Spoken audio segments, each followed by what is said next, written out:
আমরা দেখেছি চারপাশে ফুলগুলো নানান বর্ণের, নানান রঙের, নানান গন্ধের হয়ে থাকে। আমরা ভেবেওছি অনেকে এটার ধরন কারণ কি কল্যাণ আছে।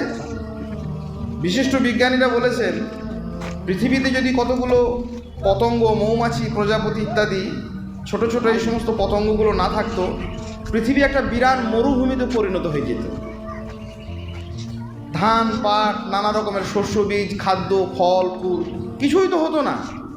এদের পরাগ সংযুক্ত কেউ করে না। মানুষ, গরু, ছাগল যেমন একটা পুরুষ একটা নারীর সঙ্গে পরস্পর সম্মিলিত হয়ে সংযোগে হয়ে এদের বংশ বিস্তার হয়, গাছেদের ওইভাবে হয় না, পরাগ সংযোগ ঘটাতে হয়। কে ঘটায়?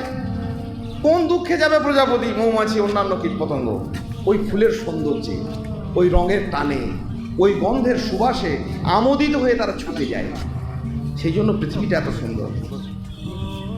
দিন আল্লাহ সুবহানাহু ওয়া তাআলা আমাদের জন্য অপরিহার্য করেছেন। একমাত্র দিন হিসাবে আল্লাহ পাক রব্বুল আলামিন আমাদের কাছে রেখেছেন ইন্না দীনা ইনদাল্লাহিল ইসলাম।